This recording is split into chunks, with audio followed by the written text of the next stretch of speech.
Saturday on Denver 7. It's a crime becoming all too common. Nobody wants their catalytic converter stolen, so protect yourself if you can. Why Denver police say not to confront a thief if you catch them in the act. Families are no longer in limbo about when they can start cleaning up from the Marshall fire, why local leaders are still asking for everyone to remain patient.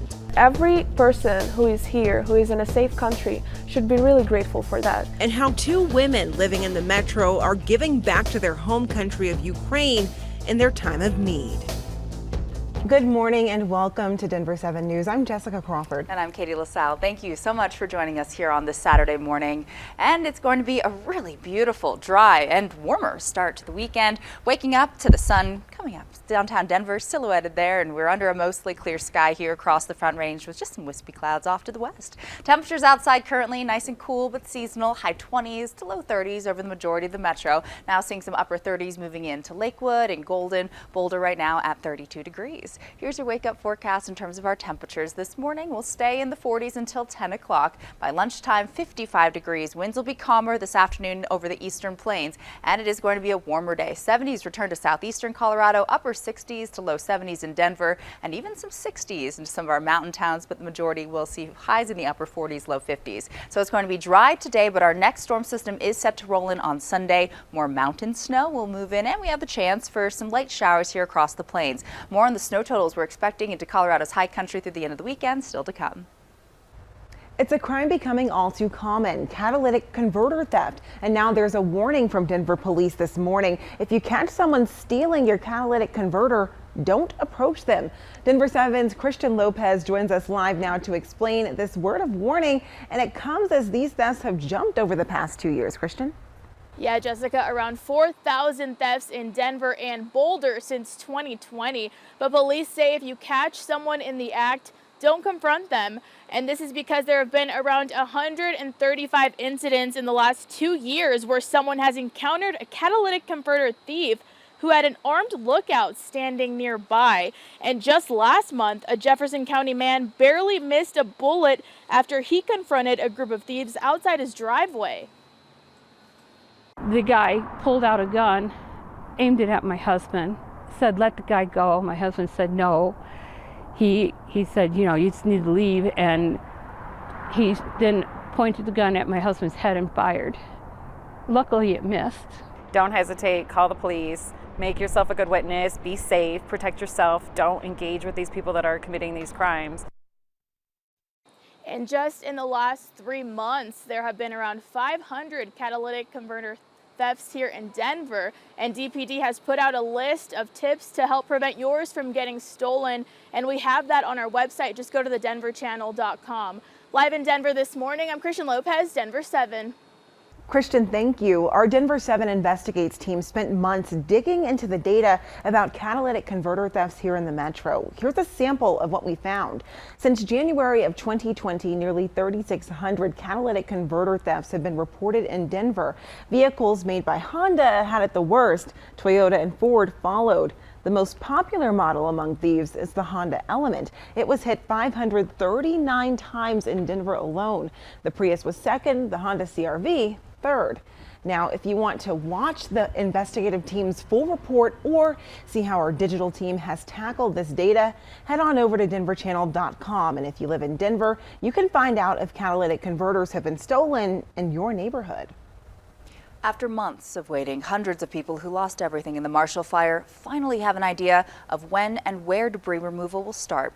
Some of the hardest hit areas will have the first priority. They include Superior's Sagamore neighborhood, along with original Town Superior and El Dorado in Louisville. The county prioritized these neighborhoods because of the environmental hazards that they now face and their socioeconomic status. The mayor said that of Superior says that everyone just needs to stay patient. There's naturally going to be some frustration with some people who may appear lower on the list than the people who are higher up on the list. And crews are expected to be on the ground by mid-April, taking anywhere from 3 to 5 days on a lot, depending on the size. The Boulder County Sheriff's Department expects it will take several more months to determine the cause of the fire. A lawsuit was filed this week against Xcel Energy, claiming that power lines were responsible. Xcel insists that it has seen zero evidence that its power lines started the fire. Deputies also are investigating coal mines and a shed fire as potential causes. A bill is on the way to the governor to make it easier for people with homes destroyed in natural disasters to cast a ballot in upcoming elections. Senate Bill 152 came after the Marshall Fire, but will apply to all natural disasters moving forward. It allows someone whose home is destroyed to keep using the address for voter registration. This applies if they intend to rebuild. We spoke with Boulder County's clerk and recorder about the need for this bill.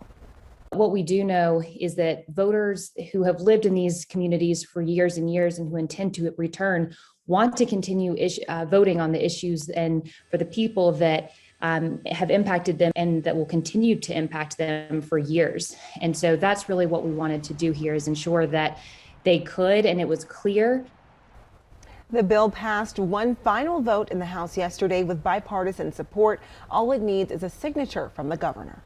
Well, as the Marshall Fire investigation continues, Coloradans, they keep showing up for each other. Today, Growing Up Boulder is hosting a Healing Day of Remembrance.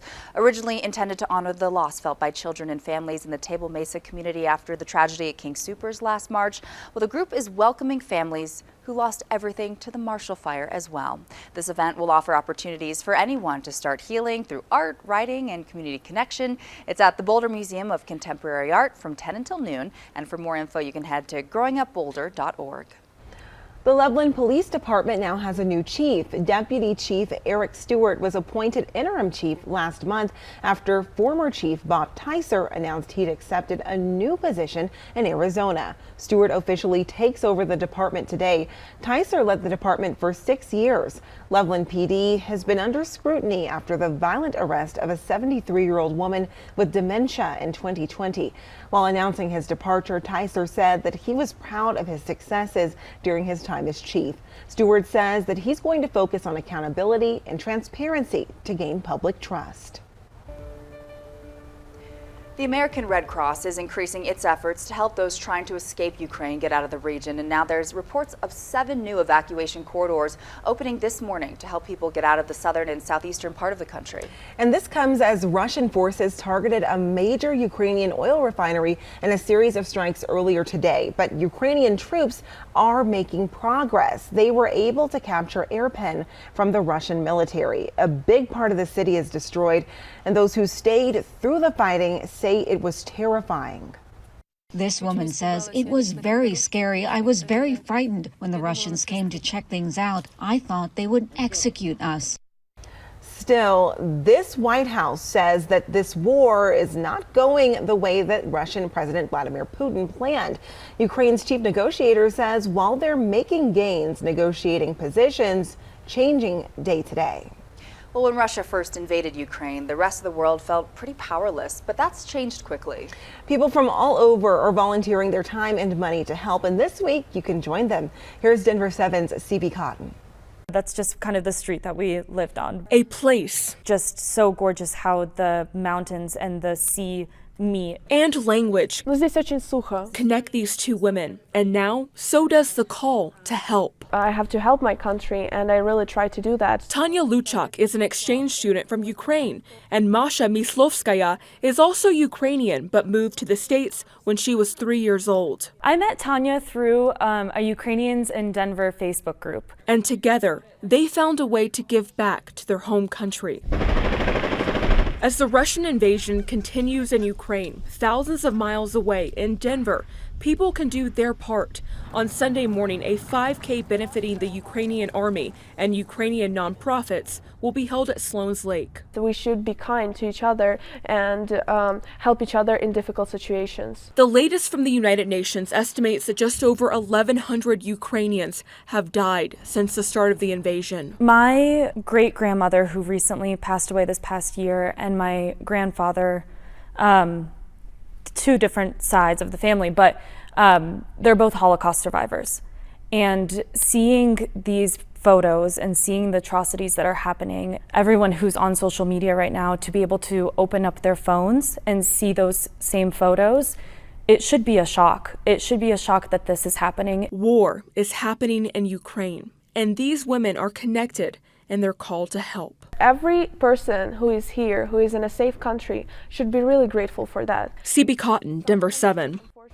The race is tomorrow in Sloan's Lake Park. Tickets are $35 for adults and $20 for kids. We posted a link with the information on thedenverchannel.com. Also, a donation drive that's helping out parents struggling here in the metro is also benefiting moms in Ukraine. It's called Just Between Friends. It's a pop-up children's consignment event at the Douglas County Fairgrounds. Parents in the metro who are pinching pennies to make ends meet, they are welcome to attend. And if you want to help out those displaced in Ukraine, there's going to be a giving tree. The organization is accepting cash donations in addition to donating anything not sold this weekend. It starts at 9 o'clock. Well, today is the Brewers Collaboration Festival, what you can expect to find this afternoon while you support local businesses. And the ski season is almost over, but that does not mean the fun is stopping for Winter Park. We have a peek at what's on deck for the Spring Bash and Splash coming up.